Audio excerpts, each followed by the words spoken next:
Everyone, ಎಲ್ರಿಗೂ ಶ್ರಾವಸ್ ಕಲ್ಪವೃಕ್ಷ ಚಾನಲ್ಗೆ ಸ್ವಾಗತ. ಇದು ನನ್ನ ನಿನ್ನೆ ವ್ಲಾಗ್. ವಿಡಿಯೋ ಇಷ್ಟ ಆದರೆ ಪ್ಲೀಸ್ ಸಬ್ಸ್ಕ್ರೈಬ್ ಮಾಡಿ ಆ್ಯಂಡ್ ಲೈಕ್ ಕೊಡೋದನ್ನ ಮರಿಬೇಡಿ. ಇವತ್ತು ನಾನು ನ್ಯೂಟ್ರಿಷನ್ ಯುಕ್ತ ಹೆಸರು ಕಾಳು ದೋಸೆ ಮಾಡೋದು ಹೇಗೆ ಅಂತ ತೋರಿಸ್ತಿದ್ದೀನಿ. ನಾನಿಲ್ಲಿ ಹೆಸರು ಕಾಳು ಜೊತೆಗೆ ಅಕ್ಕಿ ತೊಗೊಂಡಿದ್ದೀನಿ. ಇಲ್ಲಿ ಯಾವುದೇ ರೀತಿಯ ಉದ್ದಿನ ಕಾಳು ಬಳಸ್ತೇನೆ ಈ ದೋಸೆನ ಸುಲಭವಾಗಿ ಮಾಡ್ಬೋದು. ಎಷ್ಟು ಹೆಸರು ಕಾಳು ತೊಗೊಂಡಿರ್ತೀವೋ ಅಷ್ಟು ಅಕ್ಕಿ ತೊಗೋಬೇಕು. ಅಂದರೆ ಸಮ ಪ್ರಮಾಣದಲ್ಲಿ ಅಕ್ಕಿ ಮತ್ತು ಹೆಸರು ಕಾಳು ತೊಗೊಂಡಿದ್ದೀನಿ. ಅವುಗಳನ್ನ ಹಾಕಿ ನೀರಲ್ಲಿ ನೀಟಾಗಿ ತೊಳ್ಕೊಂಡು ಒಂದು ರಾತ್ರಿ ನೆನೆಸಿಡಬೇಕು. ಅಂದರೆ ನಾಳೆ ಮಾರ್ನಿಂಗ್ ಮಾಡ್ತೀವಿ ಅಂದರೆ ಹಿಂದಿನ ದಿನ ರಾತ್ರಿ ಅದನ್ನು ನೆನೆಸಿಡಬೇಕು. ಹಾಗೆ ನೆನೆ ಹಾಕ್ತಿದ್ದೀನಿ ನಾನಿಲ್ಲಿ. ಈಗ ಇದನ್ನೊಂದು ಪ್ಲೇಟಿಂದ ಮುಚ್ಚಿಟ್ಬಿಡ್ತಿದ್ದೀನಿ. ಇದು ಹೋಲ್ ನೈಟ್ ನೆನ್ಕೊಳ್ಳಿ ಅಕ್ಕಿ ಮತ್ತು ಹೆಸರು ಕಾಳು.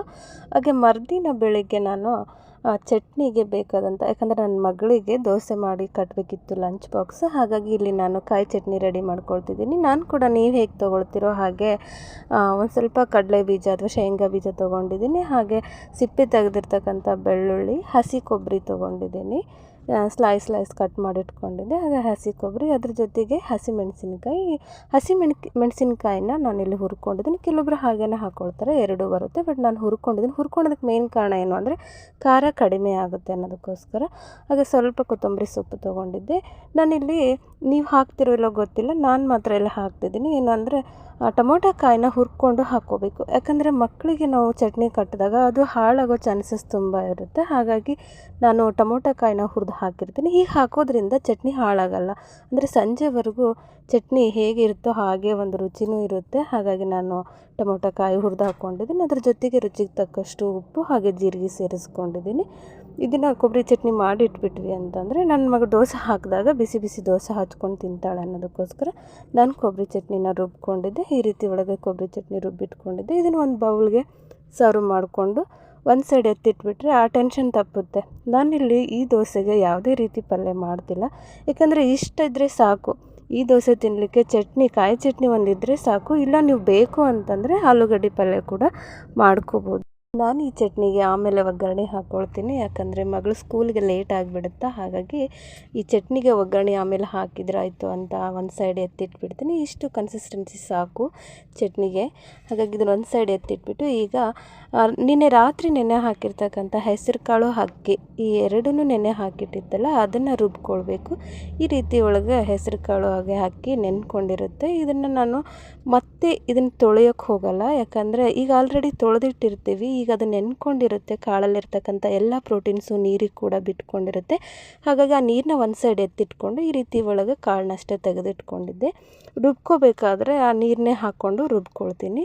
ಯಾಕಂದರೆ ಅಲ್ಲಿರ್ತಕ್ಕಂಥ ನ್ಯೂಟ್ರಿಷನ್ ಕೂಡ ಚೆಲ್ಲೋದು ಬೇಡ ಅನ್ನೋದಕ್ಕೋಸ್ಕರ. ಹಾಗೆ ನಾನಿಲ್ಲಿ ಮಗಳಿಗೆ ಮೊದಲು ಮಾಡಿ ಕಟ್ಬಿಡ್ತೀನಿ ಬಾಕ್ಸ್ನ. ನಾನಿಲ್ಲಿ ಅವಳಿಗೆ ಯಾವುದೇ ರೀತಿಯ ಹಸಿ ಶುಂಠಿ ಅಥವಾ ಮೆಣಸಿನ್ಕಾಯಿನ ಆ್ಯಡ್ ಮಾಡ್ತಿಲ್ಲ ಈ ರುಬ್ಕೋಬೇಕಾದ್ರೆ. ಯಾಕಂದರೆ ಅವಳಿಗೆ ಅಷ್ಟೊಂದು ಇಷ್ಟಪಡಲ್ಲ ಖಾರ. ಮತ್ತು ಅಲ್ಲಿನೂ ಖಾರ ಆದರೆ ಚಟ್ನಿ ಹಚ್ಕೊಂಡು ತಿನ್ನೋದಿಲ್ಲ. ಹಾಗಾಗಿ ನಾನು ಅವಳಿಗೆ ಅದಷ್ಟೇ ರುಬ್ಬಿ ಅವಳಿಗೆ ದೋಸೆ ಹಾಕಿ ಕಳಿಸಿದೆ. ಈಗ ನಮಗೆ ಬೇಕು ಅಂತಂದರೆ ದೊಡ್ಡವ್ರಿಗೆ ನಾವು ನಿಮ್ಮ ಮನೇಲಿ ತಿಂತಾರೆ ಮಕ್ಕಳು ಅಂತಂದರೆ ಅದನ್ನೇ ಆ್ಯಡ್ ಮಾಡ್ಕೋಬೋದು. ನಾನಿಲ್ಲಿ ಆ್ಯಡ್ ಮಾಡ್ತಿರೋದನ್ನು ಮಕ್ಳಿಗೆ ಕೂಡ ಆ್ಯಡ್ ಮಾಡ್ಬೋದು. ಈಗ ಮತ್ತೊಂದು ಸರಿ ರುಬ್ಕೊಳ್ತಿದ್ದೀನಿ. ಅದನ್ನು ನನ್ನ ಮಗಳಿಗೆ ಕಳಿಸಿದೆ ದೋಸೆ ಹಾಕಿ. ಈಗ ನಾನು ರುಬ್ಕೊಳ್ತಿದ್ದೀನಿ. ನಾನಿಲ್ಲಿ ಹಸಿ ಶುಂಠಿ ಹಾಕ್ಕೊಳ್ತಿದ್ದೀನಿ. ಇದು ಹಾಕೋದ್ರಿಂದ ತುಂಬ ರುಚಿಯಾಗಿರುತ್ತೆ ದೋಸೆ, ಹೆಸರು ಕಾಳು ದೋಸೆ. ಹಾಗೆ ಹಸಿ ಮೆಣಸಿನ್ಕಾಯಿ, ಸ್ವಲ್ಪ ಜೀರಿಗೆ, ಹಸಿ ಶುಂಠಿ, ಹೆಸರು ಮೆಣಸಿನ್ಕಾಯಿ, ಸ್ವಲ್ಪ ಜೀರಿಗೆ ಸೇರಿಸ್ಕೊಂಡು ಹಾಗೆ ಉಪ್ಪು ಹಾಕ್ಕೊಳ್ತಿದ್ದೀನಿ. ನೀವು ಉಪ್ಪು ಬೇಕಾದರೆ ಆಮೇಲೆ ಹಾಕ್ಕೊಳ್ಳಿ. ನೆನಪಿರಲಿ, ಇದಕ್ಕೆ ಯಾವುದೇ ರೀತಿಯ ಸೋಡಾ ಪುಡಿ ಹಾಕ್ಲಿಕ್ಕೆ ಹೋಗಬೇಡಿ. ಅಡುಗೆ ಸೋಡಾ ಸೇರಿಸ್ಕೊಳ್ಳೋಕೆ ಹೋಗಬೇಡಿ. ಇದನ್ನು ರುಬ್ಕೊಂಡ್ಬಿಡೋಣ. ರುಬ್ಕೊಂಡಿದ್ದಾಗಿದೆ, ರೆಡಿಯಾಗಿದೆ. ಇದನ್ನೊಂದು ಬೌಲಿಗೆ ಸರ್ವ್ ಮಾಡ್ಕೊಳ್ತಿದ್ದೀನಿ. ಸ್ವಲ್ಪ ನೋಡಿ ನೀರು ಹಾಕ್ಕೊಳ್ಳಿ. ನಾನು ಆಗಲೇ ಹೇಳಿದಾಗೆ ಹೆಸರು ಕಾಳನ್ನಲ್ಲಿ ನೆನೆ ಹಾಕಿದ ನೀರನ್ನ ಚೆಲ್ಲಿಕ್ಕೆ ಹೋಗಬೇಡಿ. ಇದಕ್ಕೆ ಬೇಕು ಅಂದಾಗ ನೀವು ಆ್ಯಡ್ ಮಾಡಿಕೊಂಡು ರುಬ್ಕೋಬೋದು. ಈಗ ಅದು ರೆಡಿಯಾಗಿದೆ ರುಬ್ಬಿರೋದು. ಇಷ್ಟು ದೋಸೆ ಹಿಟ್ಟಿನ ಅದಕ್ಕೆ ನೀವು ಅದನ್ನು ನೀರು ಹಾಕಿ ಮತ್ತೊಂದು ಸರಿ ಕಲಿಸ್ಕೊಳ್ಳಿ. ಮೊದಲೇ ಉಪ್ಪು ಹಾಕಿತ್ತು. ನೀವು ಒಂದೇಳೆ ರುಬ್ಕೋಬೇಕಾದಾಗ ಉಪ್ಪು ಹಾಕದೇ ಇದ್ದರೆ ಈಗ ಹಾಕ್ಕೊಳ್ಬೋದು.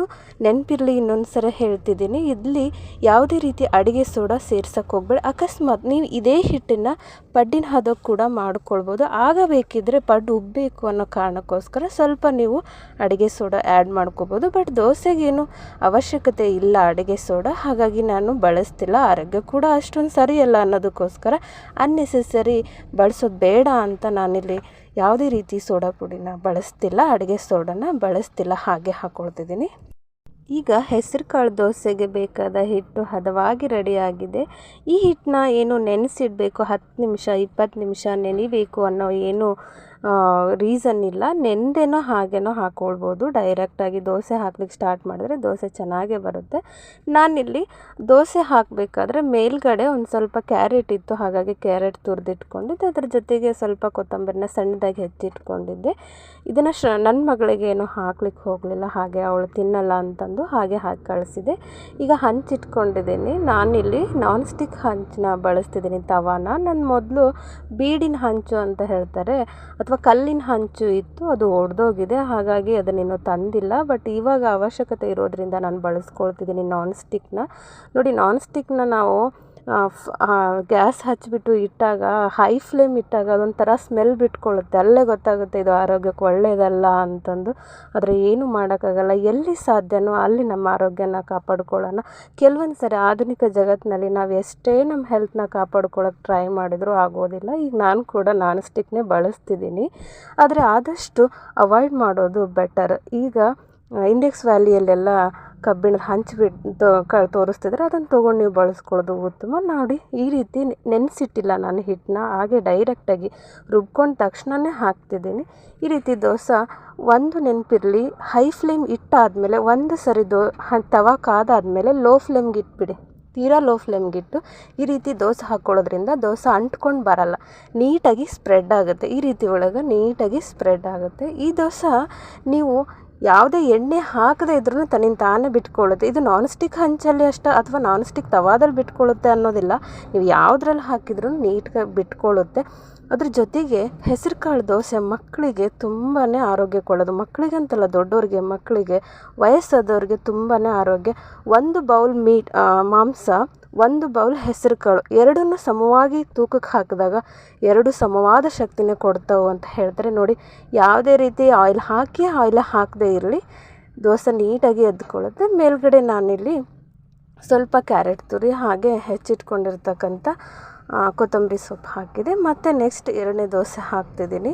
ಒಂದು ಸ್ವಲ್ಪ ನೀರು ಹಾಕಿ ಆ ಹಂಚು ಕಾದಿರೋ ಹಂಚನ್ನ ಸ್ವಲ್ಪ ತಣ್ಣಗೆ ಮಾಡಿಕೊಂಡು ಮತ್ತೆ ಲೋ ಫ್ಲೇಮ್ ಇಟ್ಕೊಂಡು ಮತ್ತೆ ದೋಸೆ ಹಾಕ್ಕೊಳ್ಳಿ. ಈಗ ಹಾಕೋದ್ರಿಂದ ದೋಸೆ ಹಂಚಿಗೆ ಸ್ಪೂನಿಗೆ ಹತ್ಕೊಂಡು ಬರೋದಿಲ್ಲ, ನೀಟಾಗಿ ಸ್ಪ್ರೆಡ್ ಆಗುತ್ತೆ. ನೋಡಿ, ಈ ರೀತಿ ಒಳಗೆ ನೀಟಾಗಿ ಸ್ಪ್ರೆಡ್ ಆಗಲಿ. ನೋಡಿ, ಹತ್ಕೊಳ್ತಿದೆ, ದಟ್ ಮೀನ್ಸ್ ಏನು, ಅದರ ಅರ್ಥ ಏನು ಅಂತಂದರೆ ತವಾ ಜಾಸ್ತಿ ಕಾದಿದೆ ಅಂತ ಅರ್ಥ. ಹಾಗಾಗಿ ಸ್ವಲ್ಪ ಆದಷ್ಟು ದೋಸೆ ಹಾಕಬೇಕಾದ್ರೆ ಲೋ ಫ್ಲೇಮ್ ಇಟ್ಕೊಂಡು ಹಾಕ್ಕೊಳ್ಳಿ. ಈಗ ನೋಡಿ, ಹೆಸರು ಕಾಳು, ಹೆಲ್ದಿ ಆಗಿರ್ತಕ್ಕಂಥ ಆರೋಗ್ಯವಾದ ಹೆಸರು ಕಾಳು ದೋಸೆ ರೆಡಿಯಾಗಿದೆ. ಇದಕ್ಕೆ ಯಾವುದೇ ಉದ್ದಿನಬೇಳೆ ಅವಶ್ಯಕತೆ ಇಲ್ಲ. ಹೀಗೆ ರುಚಿಯಾದ ಆರೋಗ್ಯವಾದ ಹೆಸರು ಕಾಳು ದೋಸೆ ರೆಡಿಯಾಗಿರುತ್ತೆ. ನೀವು ಮಾಡಿ ನೋಡಿ. ರೆಸಿಪಿ ಇಷ್ಟ ಆದರೆ ಪ್ಲೀಸ್ ಸಬ್ಸ್ಕ್ರೈಬ್ ಮಾಡಿ.